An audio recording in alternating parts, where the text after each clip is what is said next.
kinuha ninyo sa GSIS, PhilHealth, 89, pinagbili nila, saan itong pera? 25 tons of gold reserves natin sold amounting to 129 billion. At least sa Congress, kung may resolution, tapos i-bill that would correspond with it, there's an explanation of how the money is going to be spent. Pero ito, paano ito ngayon? Sila lang nakaalam nito. Yung Maharlika, sila lang nakaalam nito. Walang participation ng people dyan pati ito. So, ganitong 25 tons. Alam ba ng military yan? Yes. To funny. Nakakatawa ba talaga? Ha? So ngayon, tawang-tawa yun si Congresswoman. Grabe ang tawa niya, to funny. Pero ngayon dito tayo sa may mag-reaction muna tayo, komento dito sa ating maglalabas na tayo ng opinion, no? Dahil mainit nga pong usap-usapan ngayon. Dahil mainit nga ngayon itong impeachment complaint laban kay BP Sara Duterte. At ngayon dito tayo sa post ng PTV, ayan kita natin dito at ito ay 3 hours ago. So dito na nakasulat dito na mariing iginit ng Malacanang na walang kinalaman si Pangulong Ferdinand R. Marcos Jr. sa impeachment complaint na isinasampa laban kay Vice President Sara Duterte sa Kamara. Ano yun? Yun, walang kinalaman daw. Di umano. Ayon kay Executive Secretary Lucas Bersamin. Malinaw na Pero alam nyo to si Bersamin, ang bilis niyang sumasagot sa mga issue, no? May bilis siyang sumasagot pero di ko lang alam bakit natamimi sila pag pinag-usapan ay ang droga. Pag ang droga ay pinag-usapan, bakit natamimi kayo? Anong mayroon? Madali lang naman sabihin na magpa-drug test ka, Mr. President. Mr. President, magpa-drug test ka. O sige, patuloy tayo dito, no? Reaction tayo dito. At malinaw rin na niyang naunang pahayag ng Pangulo na hindi niya susuportahan ang effort to impeach dahil maraming mas importanteng kinaharap ang bansa kaysa rito. Ang ganda maging ganun. Pero para naman kayo hindi nasanay dito sa presidente ito, no? Iba yung lumalabas sa bunganga sa ginagawa. Pero ngayon, kung ganun pa man, ay titignan natin. Ayan po yung picture, no? Ito po ay post na PTV. So, titignan natin ngayon.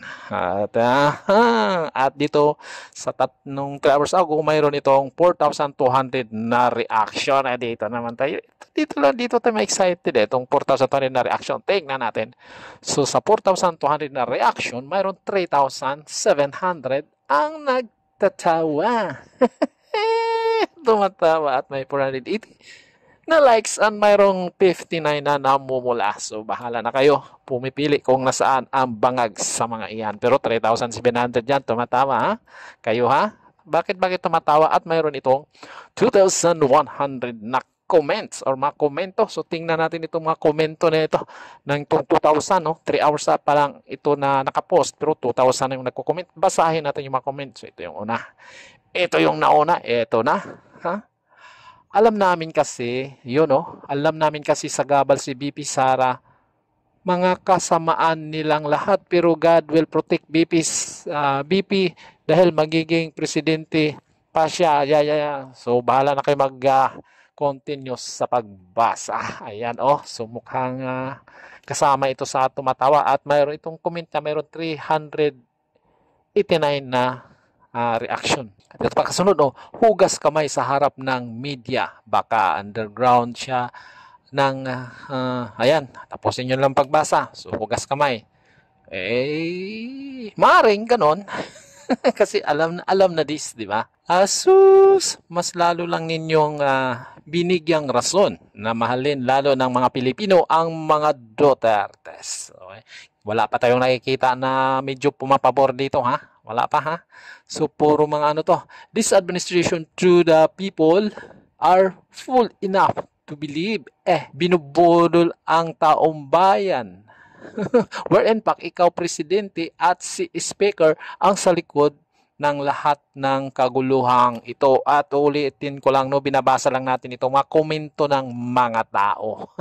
Itong mga tao, So hindi po nanggagaling sa atin ito, nagbabasa lang po tayo kasi mahigpit po sila ngayon. Mayroong iyakin dyan sa may House of Representative.